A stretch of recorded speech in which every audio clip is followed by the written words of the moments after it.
I would be careful also, and I guess time will tell how it's going to play out, but the public is so nervous about security and my data and my personal identifiable information and my health information. Patients and public are so nervous about all of their data being protected. I think it's just a matter of time before this becomes an issue. Obviously, it's already an issue for Heartland, Right. but I think it's going to become even more of an issue. It'll just take one instance for one patient to feel like their data was shared or hacked. It'll just take one instance before there's a lawsuit if policy doesn't come in before that Yeah. happens. As soon as it happens, it's over. Right. It's over. Yeah. Be transparent. Don't try and hide it. You know, Put disclaimers on the call. And then, update your privacy practices. Get a patient signature, update your business associate agreements. AI isn't just changing dentistry, it's completely redefining it. Tune into Bite-sized Podcast, the Dental AI and Tech Podcast, and stay ahead of the curve. All right, everybody, welcome back. Another episode of Bite-sized Podcast, and this week we've got Tammie Powers on from Adams Brown CPA. They obviously do all your CPA kind of stuff and financials and whatnot, but they're deep into cybersecurity, and we're going to be focusing on cybersecurity today.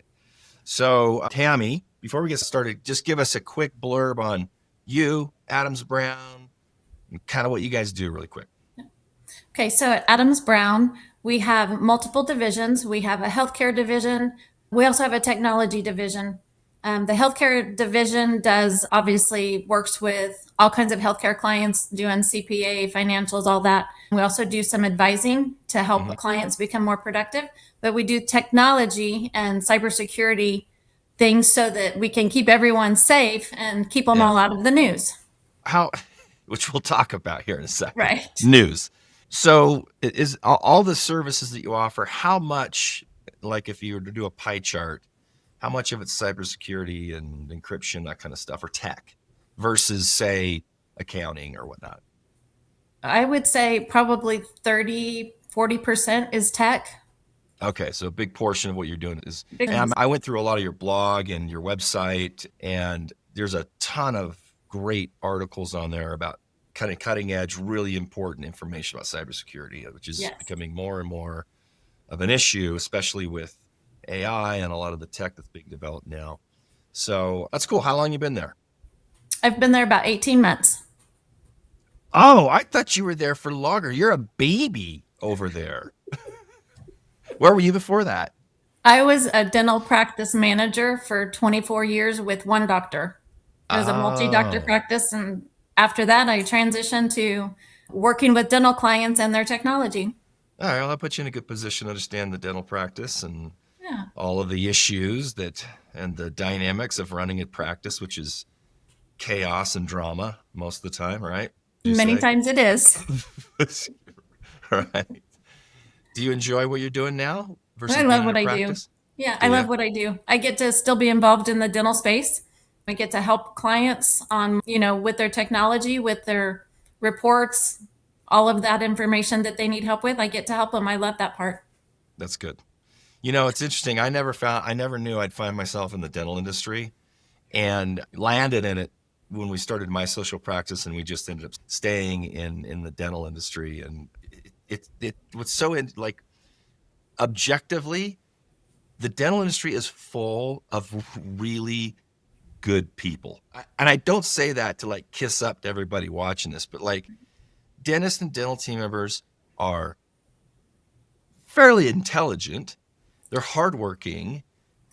Frankly, they always pay their bills. So that's good when you're a marketing company, right? Right. And as I meet more and more people in the industry, they're just kind of just really good people. Every once in a while, I'll run into some weirdo, right? Because that happens. But I mean, we've worked with over 7,000 practices, and I can't think of more than 5 people we've worked with that were difficult. Everybody's really it's a great industry to be in. understand. So I I think, say that because I can understand why yeah. you enjoy working in dental practice and you stayed in the industry. So Yeah. And I think for the most part, they really want to help people. So that's why they do it. yeah, yeah, they do. They have a general. I mean, nobody goes into medicine who doesn't have a sense of the commitment to the Hippocratic Oath and Right. helping people and providing value and whatnot. So, Yes. all right, let's jump into cybersecurity. We're just gonna go straight in there. So, a Okay. couple weeks ago, maybe 2.5 weeks ago, Heartland Dental got smacked in the face with a class action lawsuit, Right. and I want you to like detail that. What happened? What's going on? Where do they make their mistakes? Let's talk about this and then talk about cybersecurity in relationship to what happened and how we can protect ourselves from making the same kind of mistake. So Heartland Dental was using AI for phone calls. Okay. What they weren't doing though was they weren't disclosing that it was AI, and those conversations were being used to help market to other clients instead of keeping them private. Patients felt like that was a violation of their HIPAA privacy and their personal information. And so they started this class action lawsuit. But when I read it, isn't the class action lawsuit more about the federal wiretapping law It is than about that. the AI agents using the conversation? Or where was the big problem? Is it because they didn't announce to the patient that the call was being recorded, or is it because of the AI issue on the back end? I think it's because they didn't. My understanding was that it was because the calls were being recorded and it wasn't disclosed that they were Okay. being recorded, and then they were being shared not just to the practice but to other clients of the Okay. call center. Okay, so Heartland used a company called RingCentral was the name of that Correct. company, and so let's break this down so people understand like what's happening here. So what's happened is Heartland works with a company called RingCentral. Correct. RingCentral manages their phones, but is building an AI, kind of an AI, but it's a phone assistant or a receptionist or something like that. Yes. So what RingCentral is doing is they are recording calls with patients, Yes. and in some of the states, you have to have both parties. Both parties need to know they're being recorded. In some states, we'll talk Correct. about that in a second. But they were doing that and weren't somehow announcing, or in one of the states, they didn't tell people that it was Correct. being used. That transcript from the call, understanding how these AI agents are built, I can describe what's happening. They take that transcript from the call and they pull it into like an AI brain, and they say, I want you to look at this call or these hundreds or thousands or hundreds of thousands of calls, and I want you to use them as a training model to improve how you answer calls for other practices. I think that's what's happened. That So, is what's happening okay. So because they were essentially, sharing it with other clients of Ring Central, not just that specific practice that but it was operates under Heartland. but it wasn't just the transcript that they're sharing with another practice. It's the transcript being used to train an AI agent, which is then leveraging that conversation to then handle another phone call for another practice. That's my Correct. understanding. Is that correct? Yes, Okay. I understood. I understood it the same way. Okay. So that's what's going on. Now, let's talk about the one party, two party consent to calls being recorded. Can you tell me how that, because not all the states are set up the same, correct? No, all you have the single party notification states and you have the dual party notification states. And then all the laws individually and between the states vary. No two states are identical to that. And so that's where you get into problems because Heartland owns and operates dental offices All over, all across the everywhere. nation, Yeah, everywhere. everywhere. And so you can't just have one rule for Ring Central for one state because they operate across the nation. And so that causes a problem, especially when patients are not made aware and you live in a dual party state where you have to have consent from both parties. Okay, and so when you say consent from both parties, are we just talking about, like, if I'm a patient, I call your practice and you're in a one party consent state, you don't have to tell me legally. You don't have to tell the patient that they're being recorded, but you on your end need to know that it's being recorded. That's correct. I don't understand why that even matters, but why would it not always be two-party? Why would some states just have one party? That's a great question. I mean, it is a great question. I stumped you. You did stump me. Here's the thing. Patients are, when they're having a phone conversation with who they think is their dental office that they've been seeing for 5 years, 10 years, 15 years, they don't expect the phone conversation that they believe to be private. They don't expect that phone conversation to be shared to anybody else. Yeah. They or used in a training model. Or used as a training model. They disclose personal health information to that person that they have known and trusted for 10 or 15 years. Even though it's not the dentist, it's the front desk, it's the office manager. And they're like, this is my friend. This is the person I know. They're not going to share this information because they are bound by HIPAA. Right. They're just and assuming so that even if it's a single party state, there is a level of trust that patient has with the office. There's an expectation for sure. There is an absolute expectation of trust and privacy, even if it is a single party state. Okay. So in two-party states, basically, if I'm the patient, I call and I have to hear a message that says this call is being recorded for training and blah, blah, blah purposes. Correct. Something like that, right? Correct. So this suit is from a single patient, is my understanding. It is. Who is claiming that they used her information appropriately. Do you know if she was in a two-party or a one-party state? I do not know that. Okay. I do not know that. But it has been opened up to everybody. Yeah. If you go to Heartland, be freaked out if I were her. You have now been pulled in if you want to be pulled into that class action lawsuit. Wow. Oh, what a mess. What a mess. Okay, so I get it. So there's two levels there. There's two issues. There's the patient consent to being recorded. Correct. And then there's the second issue, which hasn't been an issue up until AI, which is you're taking a conversation and you're training an AI agent brain on conversations.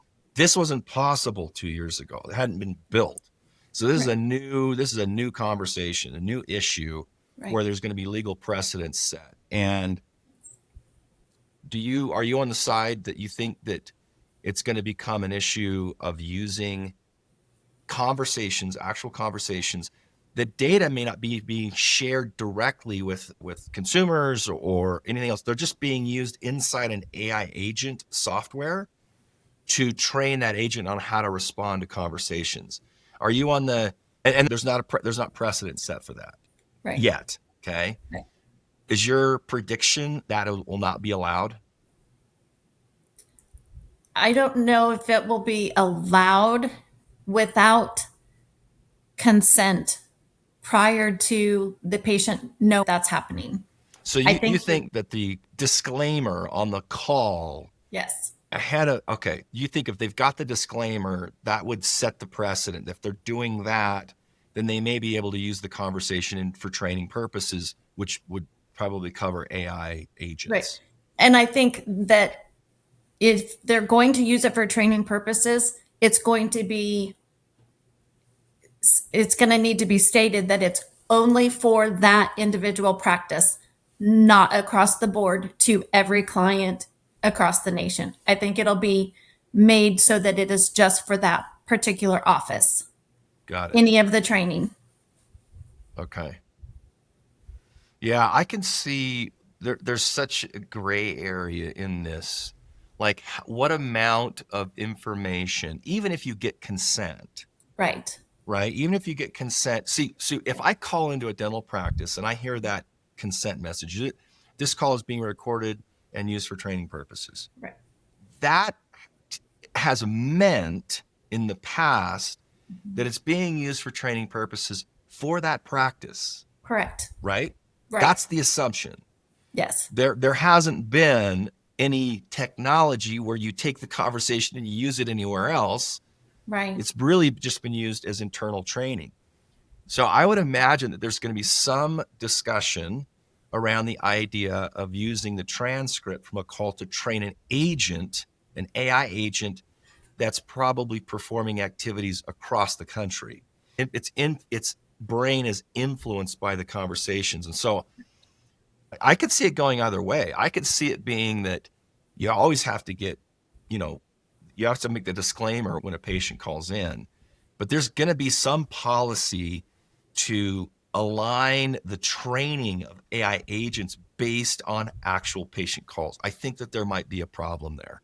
I would be really careful. Yeah, I would be careful also. And I guess time will tell how it's going to play out. But the public is so nervous about security and my data and my personal identifiable information and my health information. Patients and public are so nervous about all of their data being protected. I think it's just a matter of time before this becomes an issue. Obviously, it's already an issue for Heartland, Right. but I think it's going to become even more of an issue. Well, the other aspect of this is that encryption for AI models and agents and software is not fully fleshed out. Right. Like, just read an article just a couple days ago. I can't remember the name of the company, but it was an app. It was an AI app that, I don't know, had 50 million page data points or something like that. And it was using AI, and the hackers hacked it. And I'm not a hacker, so I don't know to speak the language, Right. but they hacked into the AI. So it's not just hacking a database somewhere. It's like hacking into an AI agent, and there are like doors that you can get in through that that are different than how you've hacked in the past, right? Right. So I think there's a little bit of like misunderstanding. Also, the encryption software for AI, AI softwares is probably up to par. And so this is one of the reasons why I think some precedent could fall on the side of not allowing patient conversations to train AI agents, is because it's just not foolproof at this point. Like, you can hack the systems.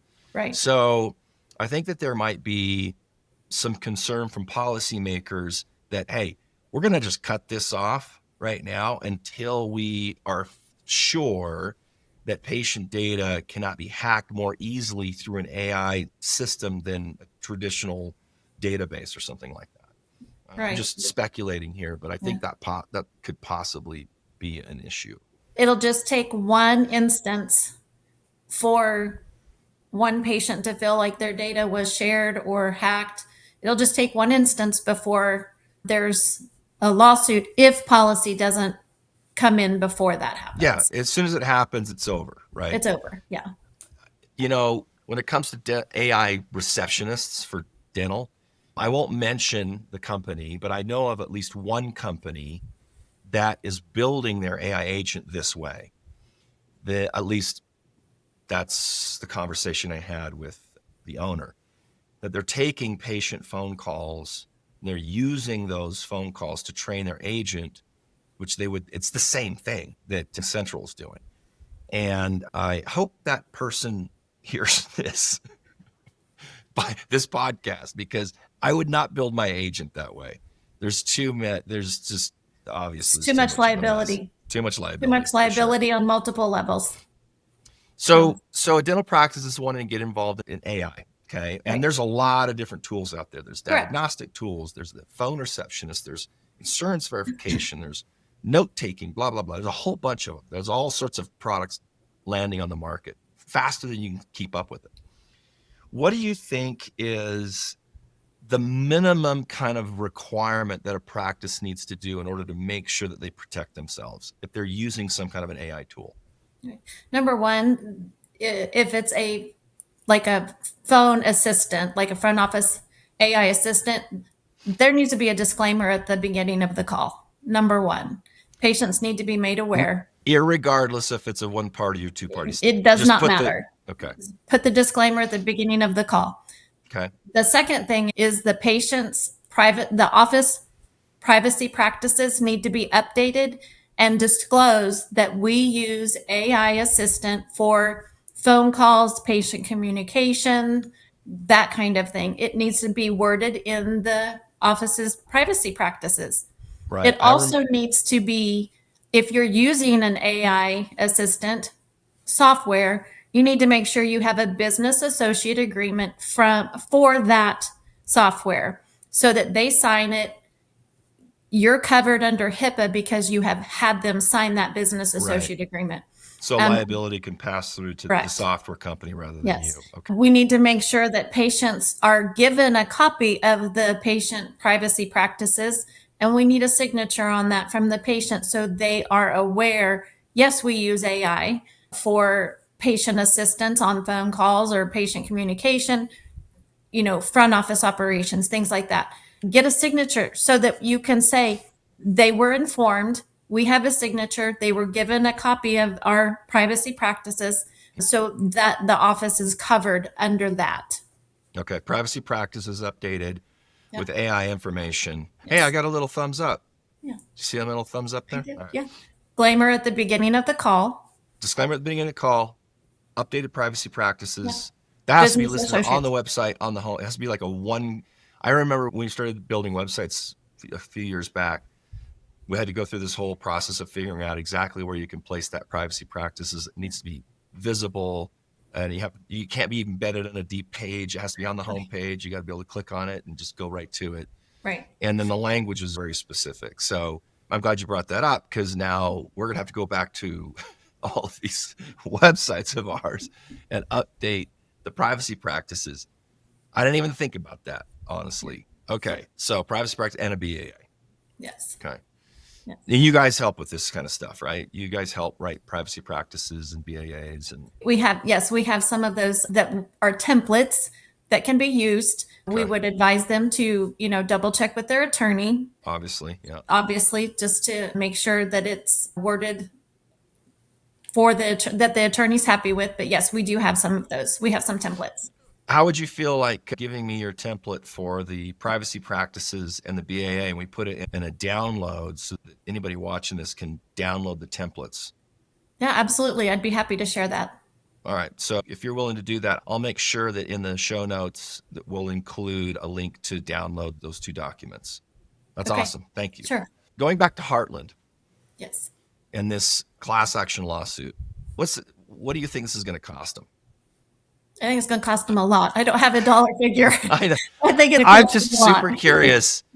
Like, I mean, they're a big company. They're $1 billion company. Yeah. Probably $2 billion company. Now they're huge, right? Yeah.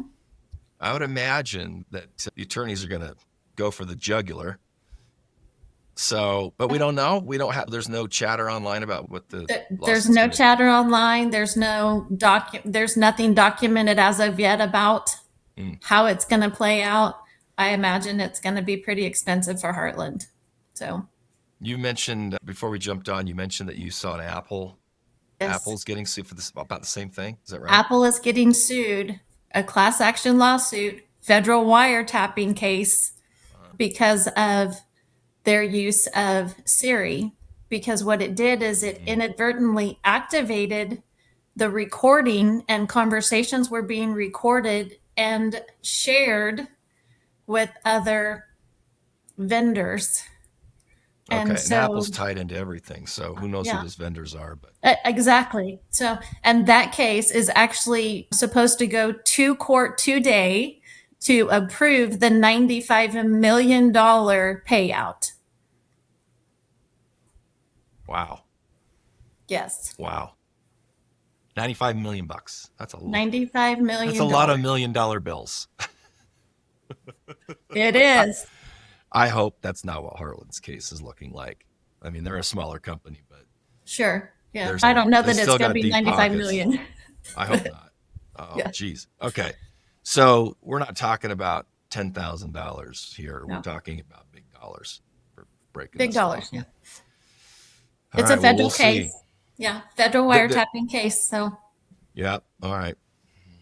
Well, the attorneys over at Heartland are in there around that big round desk working away, trying to figure out how they're going to deal with this. What a pain. Jeez. Yeah, it's a mess. That's a lot of money. Yeah. Don't make this mistake. That's the issue.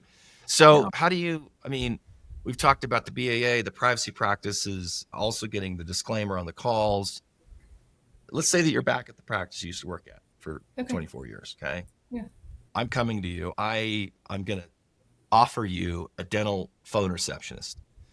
Okay. So maybe you don't want to miss any more phone calls and you want an AI agent to pick up calls in the evening and the weekend. And I've shown you my product and you're like, it looks cool. It works, whatever. What are you going to ask me? What are like the top 2 or 3 questions that you're going to ask me outside of, do you have a BA? Because we do. Right. And outside of you updating your privacy practices, which you've already done, and the disclaimer, which we would include in the agent. The agent would pick up and say, this is being Right. blah, blah, blah. What would you ask me as a representative of an AI company to know whether or not you're working with somebody that's got their shit together, so to speak? Yeah. Yeah. Number one, I would want to know if those calls are being shared with Okay. anybody but me, but this practice. Am I taking your calls and am I Yes. using them somehow to train an agent? Okay. All right. For Let's other say, clients okay. or other offices. Okay. Yeah. So my product, I'm going to answer the question. We'll role play. Sure. Yeah. I totally understand your concern. I get it. Our AI agent is built where we do not use any conversations from a practice in order to train the AI brain, so to speak. We train the AI brain on sales skills, frameworks, and a properly developed sales skill sets and so forth. Right. So we're not using phone calls from your team to train the agent. We're building the agent based on best practices in terms of like how to handle calls and so forth. So it's not a problem. What's the next question you're going to ask me? My next question is that data encrypted and protected? Okay. And so when you say encrypted, Yeah. where Private. are you saying it needs to be encrypted from? Like Yeah. encryption is like, you say encryption, I could say, oh yeah, it's encrypted, Yeah. but that's not really what you're asking. No, I'm not. So where is it stored? Is it stored and is that secure? I guess it's the better question. Okay. So the actual conversation, Yes. is it in an encrypted state somewhere? Yes. Okay. And when you say encryption, we're just talking like, what are the requirements on encryption? I mean, most people, when they hear encryption, they know what it means, but there are levels of encryption, I think. Yeah. Yes. Do you have anything? Well, there is one called SOC 2 encryption. Okay. That is, it's just, I'm going to refer to my notes on this. It's protect data and systems from unauthorized access, ensuring systems are accessible and usable when needed, maintaining accurate and complete processing of data, protecting sensitive information from unauthorized disclosure, safeguarding personal identifiable information. Those are some of the requirements of SOC 2. Those are some of the aspects of SOC 2. Now, my understanding with SOC 2 is it's not a requirement to have SOC 2 encryption in order to pass the HIPAA compliance issues. No. HIPAA doesn't say you have to have SOC 2. This is like another level of encryption. Okay. Yeah, but it would be like, go ahead. This was actually developed by the AICPA, which is the American Institute of CPA, Certified Public Accountants. Really? Yes. Are you guys, is that like an organization that you're part of, or is that like another company? No, it's like an organization. So cool. When I was researching the SOC 2, that's who developed it. Well, that's interesting. So how did a bunch of CPAs figure out how to their tech developers? Their tech department did that. Yeah, I get it. Right. Okay, so you're asking me if I have SOC 2. I'm going to answer this, okay? Yeah. No, we are not currently SOC 2 encrypted. Okay. We are encrypted in the following manners, though. Okay. So when the conversation happens, it is immediately encrypted into a resting state. We encrypt it again when we move it in transit into its final destination, and then we re-encrypt it. So it's encrypted in stasis mode and in transit. And that is a requirement by HIPAA. Yes. Okay. So I don't meet your demands of SOC 2, but I am encrypted in state, in solid state or static state or whatever they call it, and in so it is very protected and it's secure. It's secure. That would be it meets that would be what the doctor wants to know. Is it secure? Am I going to be on the news like Heartland in 2 weeks? The answer would be no. No, So, the answer would be no. yes. Okay. Do you have any? What's another question you would ask me? Just basically, those are going to be my top two questions. Okay. Is it private? Is it secure? And is it being shared with anybody else? That's going to be the biggest two questions. But how do you know? If I say yes, how do you know? Well, What if I'm a shyster? What if I just want the deal and I'm like some shady company, right? Yeah. Not that we're not, okay? Right. But there are those companies out there. Oh yeah, everything's encrypted. We're all good. We're totally HIPAA compliant. How do you know? I'm probably going to check with my IT. I'm probably going to check with my managed services provider, a company like Adams Brown Tech, to double check and make sure that this is secure. Okay. Because number one, if you're using a managed service provider and you're trying to download that software, they're going to have to be involved anyway because of all the firewalls and security. So, I mean, it's not like I'm just going to say, okay, Adrian, perfect. Go ahead and install this software. I'm going to be talking to my IT people. What do you call that? If a client of yours calls and says, hey, I'm thinking about using this software, I need to make sure it's encrypted. Do you guys do like an encryption, like investigation or something like that? Like, what do you do? That would be a way above my pay grade. Is there a word or words that you're doing a task? It's like the encryption task. Yeah. Something like that. I don't know. Anyway, so basically what you're doing though is you don't know if I'm lying to you unless you have an IT person get into the guts of how I've built my product and say, yeah, we're good. Well, we would be, yes, right. I believe that the techs would be able to research that out and double check that. Yeah. And that kind of stuff is so far above my pay grade and your pay grade. I don't even know what they're looking at. You know, I don't either. So you get an IT person to go in there and go, oh, okay, I see the code. And yes, it's encrypted correctly. They're using the software, blah, blah, blah. Hey, we're good to go. Okay, that's super helpful. Yeah. And a great plug for Adams Brown. You snuck that in there. Actually, it was part of the. I know it was part of the conversation. All right, let me see. I had another question I wanted to ask you about that, and then it just slipped my mind, which happens all the time now, which means I'm getting old. I had a question that I kind of prepped about data security. We've kind of covered it. So, so with the state, the differences in the state laws and all that kind of stuff. How should like a multi-location practice where they might have, locations in multiple states possibly, how do they handle compliance across the board? Because that's what's happened with Heartland. They probably had one rule that kind of like in relationship to their RingCentral partnership with RingCentral. And it was one rule, but it didn't meet all the demands. So that's what's happened. So what do you do? Hold on. Let me actually formulate the question a little bit better. Let's say you're a DSO. Okay. You're a big one. You've got a few hundred practices. You're in a lot of different states, and you don't want to put the disclaimer, the audio disclaimer, when a patient calls in and says this call is being recorded in the states where you're not required to do it. Now, in our conversation, we're saying do it anyway, but let's just say that's the decision at the executive level for the DSO. We don't want to do that. So how do you manage that? What do you do? My recommendation would put the disclaimer on. Put the disclaimer on, because just because you're I'm trying to press you on that. I know, but just because you're in a single party state, you're going to lose patients because they're going to feel like you violated their trust. They're going to feel like going back to what the expectation of the patient is. Yes, and that you're not sharing my data.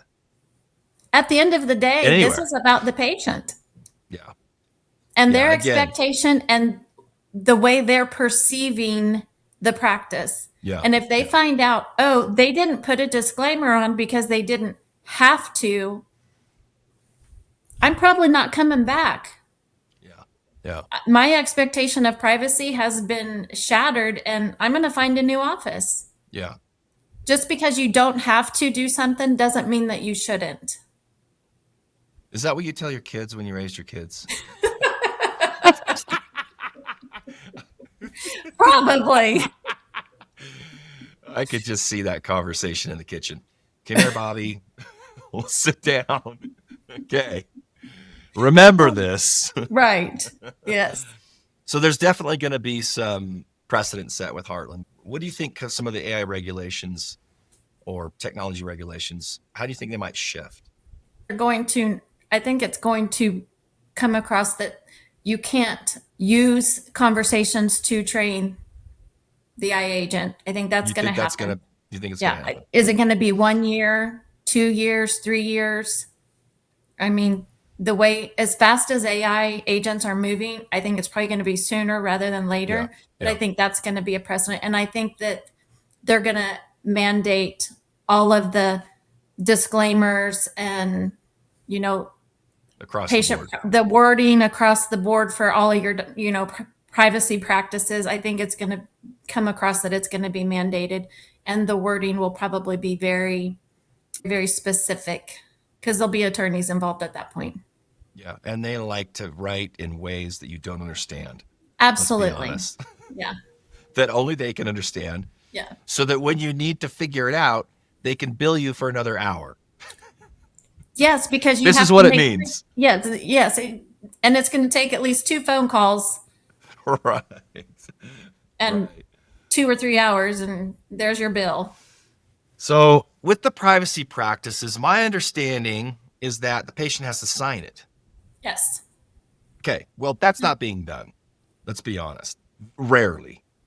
Because in terms of a marketing company, all we're required to do is make sure that the privacy practice is visible or somewhere on the site. Yeah. But when the patient goes in the office, aren't they supposed to sign one? Yes, absolutely. And a lot of offices nowadays use automated forms software, so that form can be pushed out to the patient either via email or text message. Yeah, so that they have it and hopefully they will sign it. And if they don't, when they come in, I would have an iPad or a piece of paper ready for them to sign. The intake forms and stuff. So basically what we've got here is we've got every practice in the country, probably there's a few of them that have jumped on this. Right. That are using privacy practices documentation that is outdated. Correct. So they have to get new ones signed by everybody. I mean, is this such a big deal that you would send out a mass email to all of your patients and say, sign this document, or do you just update the document in the office when patients come in for their appointment and just kind of move forward? What would you do? I would probably do it as patients come in, because there may be patients that are in your active database that maybe haven't been in a year or so. I would just do it as patients are coming in. But what I would do is when you're sending out forms, using that automated forms feature in your software, anybody who's coming in tomorrow or 2 days in advance, they would get that new updated form. And then if they didn't sign it via that software, that app or email, then I would have it ready for them to come in and sign when they arrive. Okay. That way you're trying to, kind of, yes, and get it before they come in. They can do it at 9:00 at night, and you're not taking up a lot of time in the actual office. That's how I would handle it. Okay. So we've got an AI phone receptionist that we use with our clients, our marketing clients. And as you're talking about this, I'm thinking of a way that we can have the AI agent get the patient to sign the new privacy practices document. I love it. So patient calls in, let's say it's a new patient, they schedule an appointment, and at the end of the conversation, whether it's a chat or a phone call, the AI agent says, I'm going to send you a text with the patient forms or a privacy, whatever. Let's just say that it's going to send the private. It could just send a text right after the call, say, here's the new form, or here's the patient privacy form, indicating how we're going to protect your information, et cetera, et cetera, et cetera. And they just sign it right there. So it's not something that needs to be done manually. It can be done from. So what we're doing is we're getting AI agents to basically protect the practice from being sued about their AI agents. I want to see that demo. I want to see that. I will. When we get it done, I know it's going to be done. When we get that done, we'll do another podcast. I want to see that in action. That's hilarious. Okay, cool. I mean, if they're doing the patient privacy practices, let them do the regular forms too, so that all the Yeah, forms why go not? together. Yeah, just put all the forms in together and Yes. and have the AI agent do that for you. I mean, how many dental front office team members just love getting patient forms filled out? They absolutely just love it. They Really. do. It's like the best part of their job. So Yes. you automate it. You just get an AI agent to do it. Yeah. I really want to see that in action. Okay. All right. Well, I'll be in touch. Okay. All right. What's the biggest misconception? So when we're talking about technology, and this doesn't have to necessarily be with AI, it could be with any other cybersecurity in general. What's the biggest misconception that you run into when practices are implementing software or tech or AI? Where do you usually end up having to spend some time explaining, look, it needs to be done this way rather than that way, or this needs to be done, or that needs to be done, or you misunderstood your requirements as a practice owner, and this is what needs to be done. What do you think are probably one or two of the biggest misconceptions? Number one, I think practices a lot of times don't see the need for help in their technology. They don't, but they think, oh, I'll just download it. I'll just download this software. It'll be fine. And then they add an intraoral scanner or they add a cone beam, and all of a sudden it doesn't work. Or Okay, their the x-ray tech sensor is doesn't work. there's a glitch somewhere. There's a glitch somewhere. Or they didn't have the right driver installed for that intraoral sensor. Just doctors don't like to spend money on technology. They love the technology when it works. They just don't want to spend any money on it. Yeah. So. And when technology goes down, it's a problem. So I'll tell you an interesting story where we dealt with this. Okay, same issue basically. So we're working with a practice in Denver. It's a big practice. They've got like 6 doctors. They do probably $3 million a year, and they use Dentrix. I'm gonna jab Dentrix a little bit here. Not that I don't like Dentrix. I think it's a great product, but Dentrix was to blame in this situation. We install our AI agent. It's working fine. A couple days go by.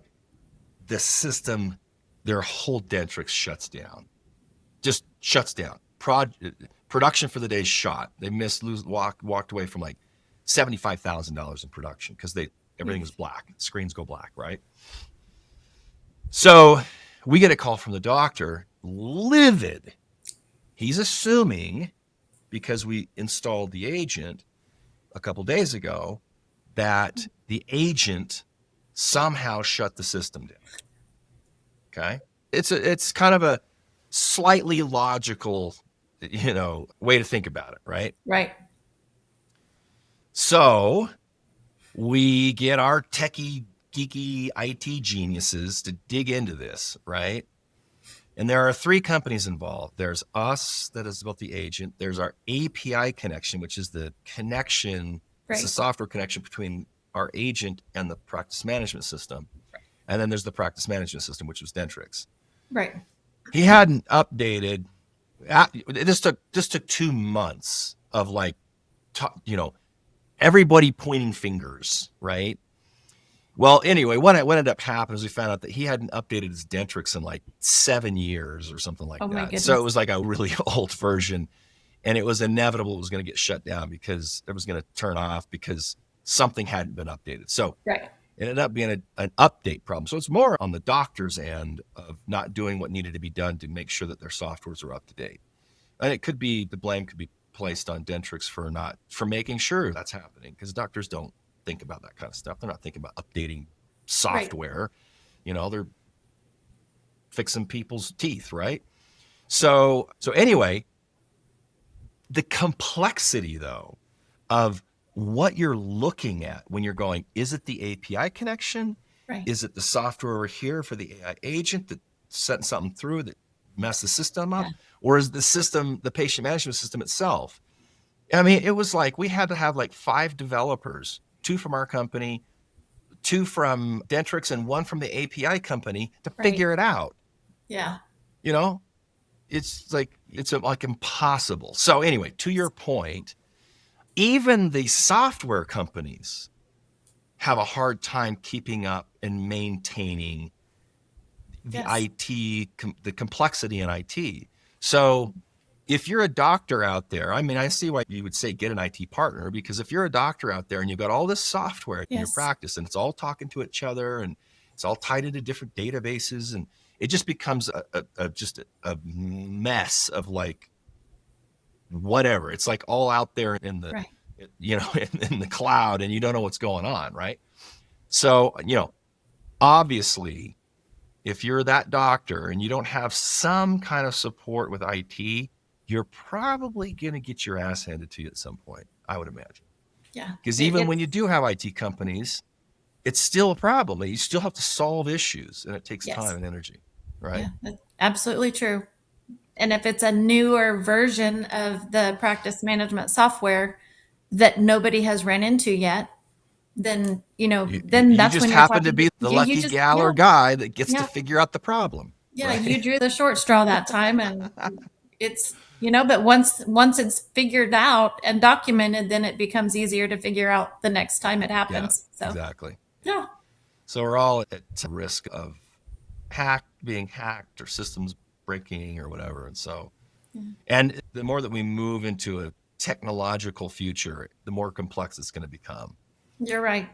It's like there's just more, the software that's being developed to do things, to remove manual processes is just going like nuts right now. There's so many solutions are being developed. So it's just more potential problems down the road. So I get it. Yeah. All right. Well, that was good. So I got one last question for you. Sure. Just one thing. What would you tell a doctor listening, or a IT person, or a dental team member who's watching this podcast, if they've watched all the way to the end? We're super entertaining though, so I'm sure that they all lasted to the end, right? What would you tell them what do they need to learn from the Heartland situation? Disclose. And don't just say get an IT partner. No, that's not it. Disclose that you're using an AI agent. Disclose that. Okay. Put the disclaimer at the beginning of the call. Okay. Don't try and hide it. Don't try and hide it. Yeah. The conversations are still going to be had between the patient and the practice. Post-op calls, that's not an AI agent.